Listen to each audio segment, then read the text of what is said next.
strategy. It's time for things you didn't know. First up for today, with arms wide open, it's Creed, Human Clay. And I got to tell you, Creed got a lot of hate. You can put him right up there with Nickelback. I've been involved in multiple interviews with Scott Stapp, and that guy's always been awesome. He's always been willing to kind of poke fun at himself, be a little self-deprecating. He's always been great. But how 90s is the image on this album cover, by the way? Dude, that was futuristic for its time, though. Come on, what are you talking about? Well, it was released on September 28th, 1999. You think it would look a little bit better than that. I mean, you remember their first album cover? Uh-huh. How wild that one was?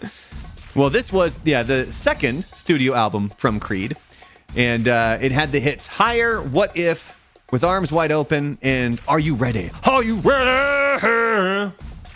I have not an interesting story, but, Creed got big here in Tallahassee. That's like where they became very popular.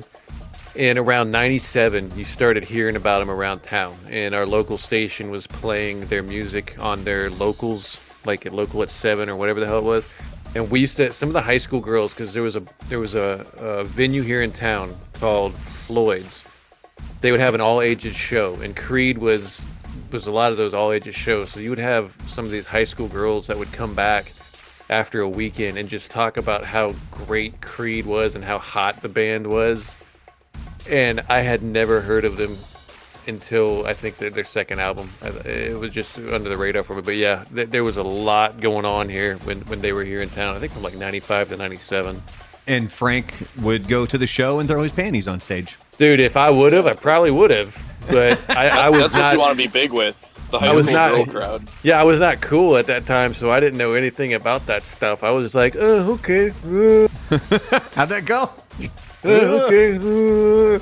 So the album sold 315,000 copies in its first week, hitting number 1 in the United States. Obviously, this is a newer picture of Creed. And it is the 54th best-selling album of all time, and it was certified 11 times platinum on January 29th, 2004. According to Mark Tremonti, who, by the way, frickin' shreds. As much hate as they would get, that dude can play the guitar. Plus, he is shredded. And look at them veins. So he said that the album cover represents a crossroad which every man finds himself at in his life, and the man of clay represents our actions, that what we are is up to us, that we lead our own path and make our own destiny. I still love the Super Bowl commercial for Paramount when Patrick Stewart is going to kick, going to throw Arnold. Hey Arnold. And they start right when he's about to throw him. Creed starts playing, and the dude, I can't remember the show that one guy's from. He's like, oh no, Drew Barrymore goes, oh, and Creed's here. They start playing higher. Like, shut up, Barrymore. Kings of Dad Rock. So one review of the album that came from Thomas Erlewine, and he said, it may not be the kind of thing that knocks out critics or grunge purists, but it does deliver for anyone looking for direct, grunge-flavored hard rock. Okay.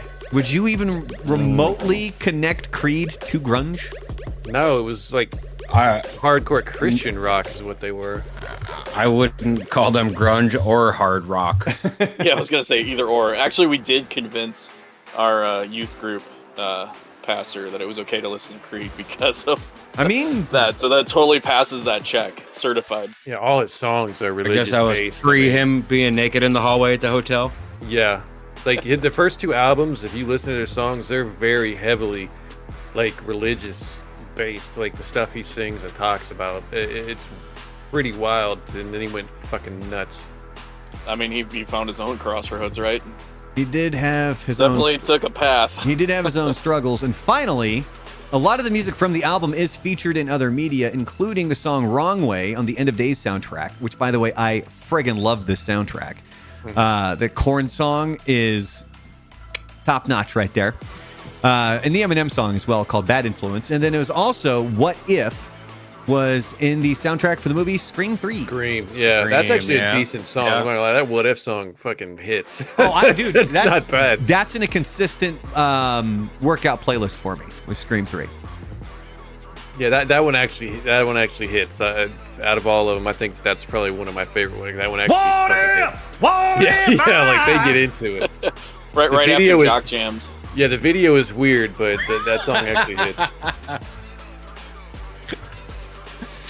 Have you seen the video for that song? I don't think so. I mean, I may have way back in the day. It's like they go into a studio and it's one of the houses for Scream 3 and like, oh yeah, let's check it out. And like the band with all these hot chicks, then the Scream guy shows up and Dewey's there and some of the other characters, and then they just start breaking out in the middle of the video playing music and the guys running around killing people. It's just the weirdest fucking thing. Well, I know what I'm watching when this stream is over.